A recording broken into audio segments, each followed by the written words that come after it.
Good evening friends. स्वागत है आप सभी का सीएल लर्निंग पॉइंट में।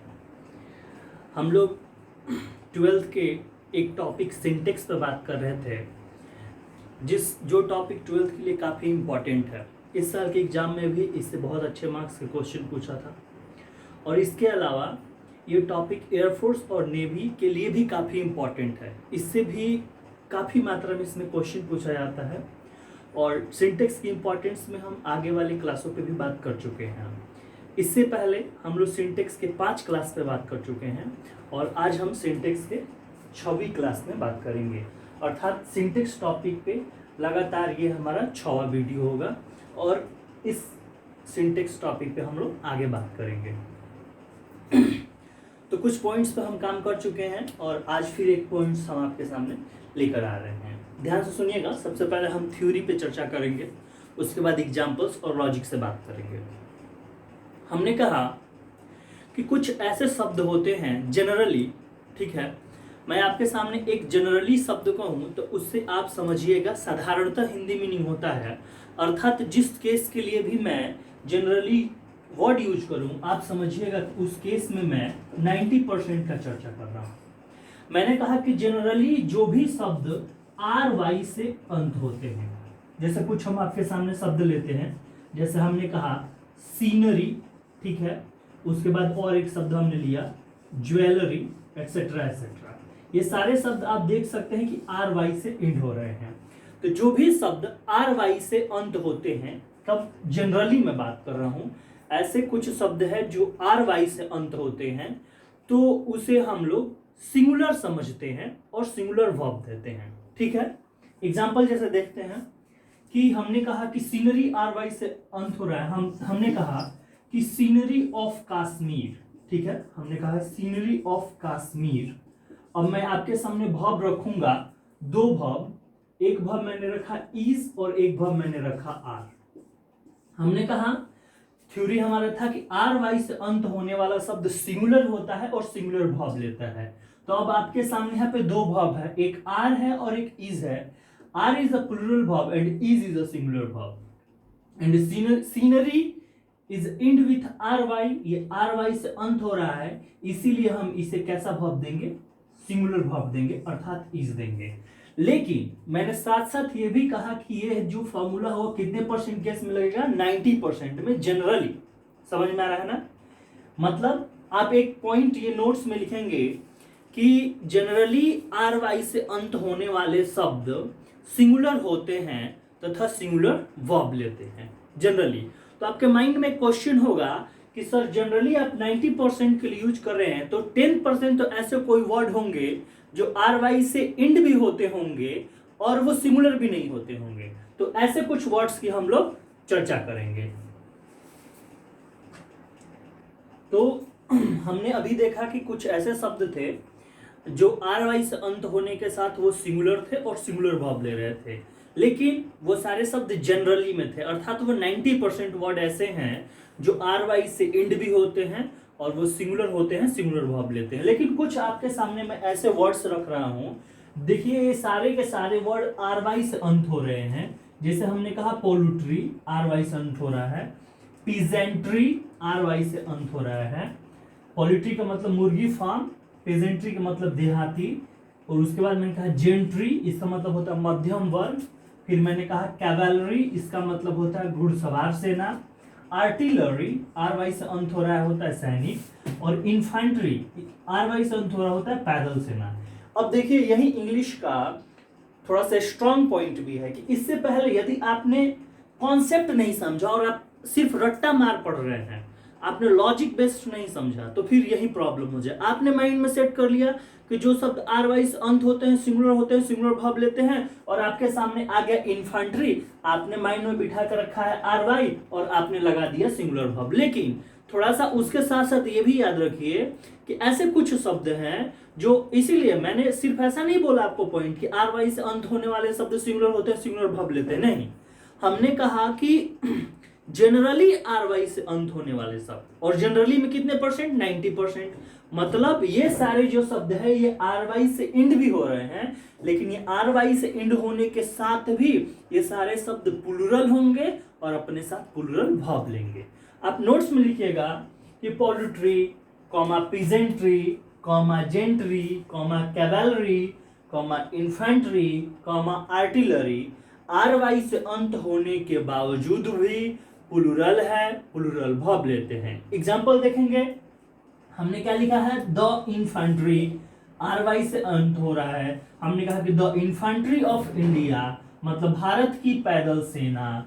स्ट्रॉन्ग मतलब मजबूत है। आपके सामने दो विकल्प है, एक है इज और एक है आर। अब आप देखिए क्या लगाइएगा, तो अब आपके सामने दो विकल्प है आर। तो इन्फेंट्री इसमें आर वाई से अंत होने के बाद भी ये प्लूरल है, तो वर्ब कैसा लेगा? मैं सिंटेक्स का पहला पॉइंट आपको पढ़ा चुका हूं कि singular subject singular verb and plural subject plural verb. Your subject is here plural, then you will use plural verb, are आप यूज करेंगे। Got it? पॉइंट समझ में आया है? ये आपका दो पॉइंट है। आगे पॉइंट पे हम चर्चा करते हैं। तो आइए हम अगले पॉइंट पर चर्चा करते हैं। देखिए, फिर मैंने आपके सामने कुछ वर्ड्स लिखा है। ये वर्ड है सीप, जिसका मतलब आप जानते हैं भेड़, डियर मतलब हिरण, फिश मतलब मछली, ऑफस्प्रिंग मतलब होता है संतान, और स्टाफ मतलब तो आप जानते ही हैं। इसके बाद मैंने लिखा है कि ये जो सारे वर्ड्स है इट सेल्फ सिंगुलर या प्लूरल। ध्यान दीजिएगा, ये सारे वर्ड है सीप, डियर, फिश, ऑफस्प्रिंग, स्टाफ। ये ऐसे वर्ड है कि ये स्वयं ही सिंगुलर है, स्वयं ही प्लूरल है। अब थोड़ा देखिए कि स्वयं ही सिंगुलर स्वयं ही प्लूरल क्या होता है।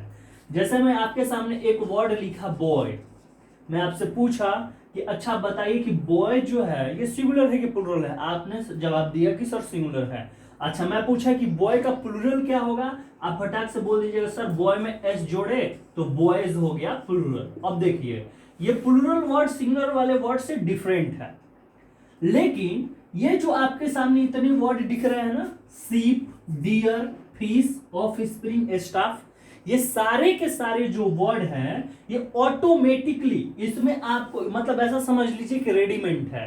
ये रेडीमेड सिंगुलर है, रेडीमेड प्लूरल है, इसमें आपको कुछ नहीं करना है। तो बोलोगे सर तब पता कैसे लगेगा कि सिंगुलर कब होगा प्लूरल कब होगा?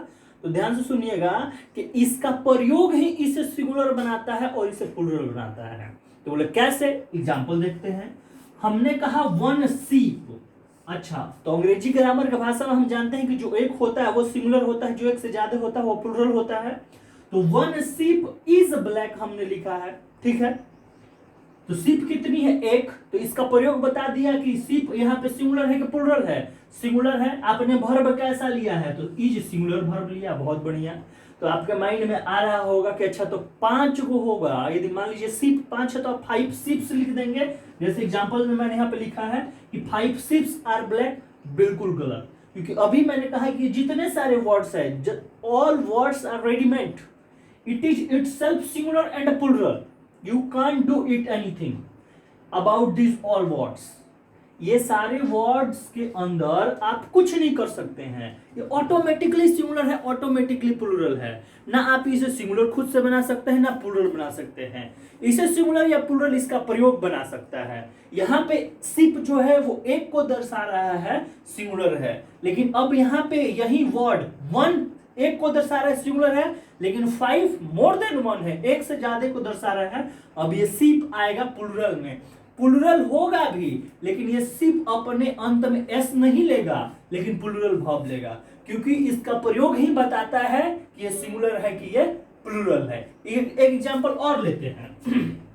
एग्जांपल और लेते हैं। हमने कहा कि I saw a deer in the forest. ध्यान दीजिएगा, I saw a deer in the forest. एक डियर है, समझ में आ रहा है ना, कोई दिक्कत नहीं यहां पे। लेकिन अब देखिए, यदि मैं लिखा सेंटेंस बिल्कुल सही लिखा गया है। यदि मैंने लिखा कि आई सॉ 2 और मैंने लिख दिया कि डियर्स इन द फॉरेस्ट, अब देखिए सेंटेंस बिल्कुल गलत हो गया, क्योंकि हमने कहा कि ये वर्ड का प्रयोग ही सिंगुलर है कि प्लूरल है ये बताएगा। डियर कितनी है, मोर देन वन है, टू है तो ऑटोमेटिकली प्लूरल है, इसमें हमें एस लगाने की जरूरत नहीं है। सही सेंटेंस हम क्या लिखेंगे, हमको लिखना होगा कि I saw two deer in the forest. ये आपका हुआ जो सही सेंटेंस हुआ, समझ में आ रहा है। तो आपने देखा कि सिप डियर, पॉइंट नोट्स में आप क्या लिखेंगे कि sheep deer fish offspring staff, स्वयं ही सिंगुलर है, स्वयं ही प्लूरल है, इसका उपयोग ही इसे सिंगुलर या प्लूरल बनाता है, और जैसा होगा वैसा वर्ब लेगा। जैसा यहाँ पे सिप सिंगुलर था तो सिंगुलर वर्ब लिया, और यहाँ पे सिप प्लूरल हो गया तो प्लूरल वर्ब ले लिया। Got it. अगले पॉइंट पे हम चर्चा करते हैं। देखिए अगला पॉइंट है जिस पर हम लोग चर्चा कर रहे हैं। अगला पॉइंट में फिर मैंने कुछ आपके सामने वर्ड्स रखे हैं। वर्ड्स क्या क्या है ध्यान से देखेंगे। हमने लिखा है स्कोर, उसके बाद हमने लिखा है ग्रॉस, GROSS। अब थोड़ा ग्रॉस का मतलब आप समझ लीजिए। आप जानते हैं कि जो 12 होता है संख्या में उसे हिंदी में कहते हैं दर्जन, और इंग्लिश में कहते हैं डजन, ठीक है। तो अब ध्यान से देखिए, जो संख्या में 12 होता है उसे कहेंगे डजन, लेकिन 12 दर्जन को कहते हैं एक ग्रोस, ठीक है। जैसे आपने 12 बनाना खरीदे, केला खरीदे, तो आप कहिए मेरे पास एक डजन बनाना है, I have a dozen of banana. अब ध्यान से देखिए, लेकिन आपके पास 12 डजन बनाना हो तो आप उसे कहिएगा मेरे पास एक ग्रोस बनाना है। समझ में आ रहा है। अगला वर्ड है स्टोन, STONE। स्टोन का मतलब होता है पसेरी, मतलब 5 kg जो होता है, 5 kg इक्वल टू 1 स्टोन। समझ में है। 5 kg को आप पसेरी कहते हैं हिंदी में, अंग्रेजी में कहिएगा स्टोन। और कुछ वर्ड है, डजन का मतलब आप जानते हैं 100 है, लाख है, बिलियन है, मिलियन है। ये सारे बाबू ऐसे शब्द हैं कि ये शब्द अपने पहले जब कभी भी यूज होगा, जहां कभी भी यूज होगा, थोड़ा सा ध्यान दीजिएगा कि सेंटेंस में जहां कहीं भी यूज हो, या तो अपने पहले ए लेगा,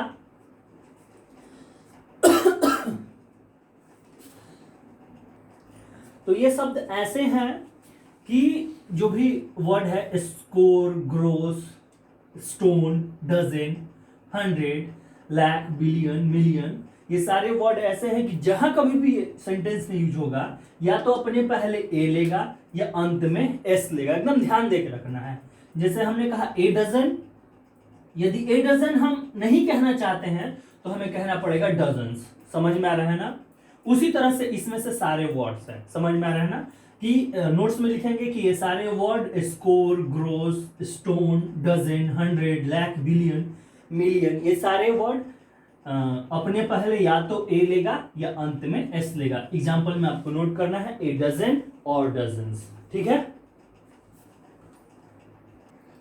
अब देखिए अगला पॉइंट पे जो हम चर्चा कर रहे हैं, अगले पॉइंट्स को ध्यान से समझिएगा, थोड़ा सा टफ पॉइंट है, ठीक है। अब थोड़ा सा हम लोग कठिन पॉइंट्स में प्रवेश कर रहे हैं। हमने कहा कि यदि किसी वाक्य का सब्जेक्ट, ठीक है, आप जानते हैं कि सब्जेक्ट क्या होता है, किसी वाक्य में सब्जेक्ट क्या होता है, इसे मैंने पहले वीडियो में चर्चा किया है। तो सब्जेक्ट या सब्जेक्ट वर्ब की पूरी जानकारी भी हमारे शेयर लर्निंग पॉइंट चैनल पे अगले किसी वीडियो में है, आप उसे देख सकते हैं सब्जेक्ट के बारे में। हम यहाँ पे चर्चा कर रहे हैं पॉइंट पे कि किसी वाक्य का सब्जेक्ट या तो मानव हो अर्थात इंसान, या कोई वस्तु हो, तो ऐसी स्थिति में वो सिंगुलर भी हो सकता है, प्लूरल भी हो सकता है, ठीक है। और जैसा रहेगा वैसा वर्ब बदलेगा। पॉइंट आप यही नोट कीजिएगा कि यदि किसी वाक्य का सब्जेक्ट या तो मानव हो या कोई वस्तु हो, तो ऐसी स्थिति में वह सिंगुलर भी हो सकेगा और प्लूरल भी। जैसा होगा वैसा ही वर्ब लेगा। अब इस एग्जाम्पल के माध्यम से समझते हैं। एग्जाम्पल हमने रखा आपके सामने। हमने कहा कि द टीचर, ध्यान दीजिएगा, कि the teacher is teaching me. अब देखिए यहां पे सब्जेक्ट क्या है बाबू, सब्जेक्ट है हमारा टीचर, ठीक है। टीचर सब्जेक्ट है, और सब्जेक्ट होने के साथ साथ ये क्या है, मानव है। अब देखिए, और उसके साथ साथ क्या है, ये सिंगुलर है। अब पॉइंट हमारा यही था कि यदि किसी वाक्य का सब्जेक्ट क्या हो, मानव हो, सिंगुलर हो या प्लूरल हो। तो वैसी स्थिति में यदि सिंगुलर रहेगा तो हम उसे सिंगुलर वर्ब देंगे और प्लूरल रहेगा तो हम उसे प्लूरल वर्ब देंगे। अब एक और एग्जांपल देखिए, हमने कहा स्टूडेंट्स, स्टूडेंट्स आर राइटिंग, ठीक है। अब देखिए यहां पे हमारा सब्जेक्ट क्या है, यहां पे हमारा सब्जेक्ट है स्टूडेंट्स, और स्टूडेंट्स क्या है, मानव है, और उसके साथ साथ क्या है, प्लूरल है। समझ में आ रहा है ना। तो अब देखिए स्टूडेंट सब्जेक्ट है, मानव है, प्लूरल है, तो प्लूरल रहेगा तो कैसा वर्ब यूज करेंगे, प्लूरल यूज कर रहे हैं। तो पॉइंट यही था कि यदि किसी वाक्य का सब्जेक्ट या तो मानव हो या कोई वस्तु हो तो वो सिंगुलर भी रह सकेगा और प्लूरल भी। अब देखें कि यहाँ पे मानव आया है, दोनों एक जगह, टीचर मानव था, सिंगुलर था, फिर स्टूडेंट्स प्लूरल भी आया है, और प्लूरल सिंगुलर है तो सिंगुलर वर्ब लिया और प्लूरल है तो प्लूरल वर्ब लिया। लेकिन यदि यही सब्जेक्ट कोई वस्तु हो तो वैसी स्थिति में भी वो सिंगुलर हो सकेगा और प्लूरल हो सकेगा। जैसे एग्जांपल देखिए, हमने कहा, यहां पे दिख रहा है ना, हमने कहा कि the pen is very important for writing. The pen is very important for writing. अब देखिए पेन यहां पे क्या है, कोई वस्तु है, वस्तु होने के साथ ध्यान दीजिएगा, पेन यहां पे क्या है, वस्तु है, वस्तु होने के साथ साथ क्या है बउआ, सब्जेक्ट है, और सब्जेक्ट होने के साथ साथ क्या है बउआ, सिंगुलर है। तो सिंगुलर होगा तो वर्ब कैसा लिया है, सिंगुलर वर्ब लिया है। फिर देख लीजिए, हमने कहा कि pens are costly, pens are costly, कलम महंगे हैं। तो पेन्स अब यहां पे क्या है, वस्तु है, वस्तु होने के साथ साथ क्या है, सब्जेक्ट है सेंटेंस का, और सब्जेक्ट होने के साथ साथ क्या है, प्लूरल है। वर्ब कैसा आया है, आर आया है, मतलब प्लूरल वर्ब लिया है। समझ में आ रहा है पॉइंट्स। मतलब हमने कहा कि यदि किसी, फिर से रिपीट कर देते हैं पॉइंट्स को, एग्जांपल में आप ये नोट कर लीजिएगा, यदि किसी वाक्य का सब्जेक्ट मानव हो या कोई वस्तु हो तो वह सिंगुलर भी रह सकेगा और प्लूरल भी, जैसा रहेगा वैसा वर्ब लेगा। एग्जांपल में आप ये नोट कर लीजिएगा ध्यान से, ठीक है। और उसके बाद सिंटेक्स की अभी और कुछ क्लासेस बाकी है जिसमें हम लोग आगे चर्चा करेंगे। आपको कोई भी डाउट्स हो, कोई भी प्रॉब्लम हो, आप नीचे कमेंट बॉक्स में लिख सकते हैं और उसका तुरंत हम समाधान करने की कोशिश करेंगे। और तब तक आप अपना पढ़ाई जारी रखिए। ये लॉकडाउन का समय है, जरूर सब लोग घर में खाली बैठे हैं, लेकिन काफ़ी कीमती समय है। समय को मत आप गंवाइए। किसी ने कहा है कि समय धन है, लेकिन हम ऐसा कहते हैं कि जिस समय का आप अच्छी तरह से उपयोग करते हैं वही समय आपके लिए धन है, ठीक है। और टाइम इज प्रीसियस, बहुत ही समय महत्वपूर्ण है। तो आप घर पे रहिए, स्वस्थ रहिए, और स्वस्थ रहने के साथ साथ आप पढ़ाई भी कीजिए। समझ में आ रहा है ना, क्योंकि लॉकडाउन के बाद अचानक से आप पे बहुत ज़्यादा प्रेशर आने वाला है। वैसी स्थिति के लिए आपको तैयार रहना चाहिए, ठीक है। तब तक के लिए नमस्कार, अपना ध्यान रखिए।